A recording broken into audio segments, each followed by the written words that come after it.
In today's video, I'm going over a few tips and tricks for PUBG's newest map, Deston. First off, Deston is filled with a ton of locked pillar rooms that contain high tier items, so it's helpful to prioritize these locations to help get yourself kitted out.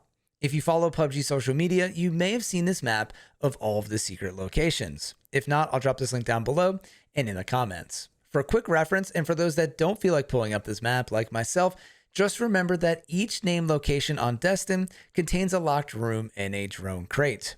As an FYI, the drone crates don't always spawn a keycard, but the chances are high enough that it's worth taking the time to loot if you find a drone.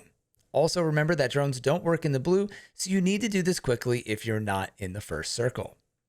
And lastly, on this topic, the bigger cities like Ripton and Los Arcos have a ton of different drone locations and locked rooms, so if you feel like flying the drone around or really getting the whole squad kitted up, those are the spots to go.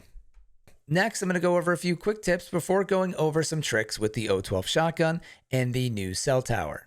On Deston, these brown fences can be shot down if someone is hiding behind them, and the new windows make it much easier to jump and maneuver in and out of buildings, so take advantage of this when pushing or running away from shots. For better or for worse, a lot of the houses and structures on Deston are very TPP friendly, so if you want to stay alive longer, skip going up these stairs and exploring these houses late game unless you're with a buddy or know that they're clear. This will save you a ton of frustrating deaths and increase your chicken count.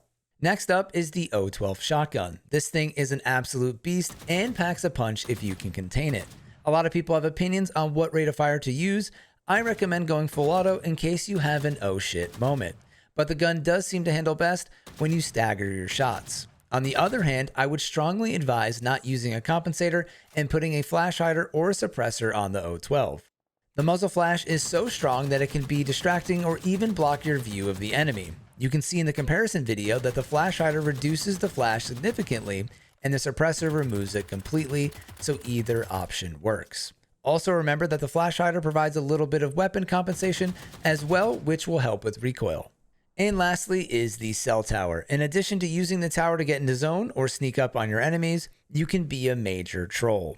Only one person can get on the ascender at a time, and you can block enemies from getting up. Also, it's very hard to aim at enemies at the top of the tower, so you can effectively camp at the top and dodge most of the shots by moving around.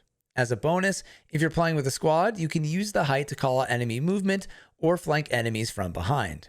It's definitely a trolly move, but it is important to consider, especially if one of the towers is in zone towards the end of the game. It may also be worth checking if another player is already up there. Lols.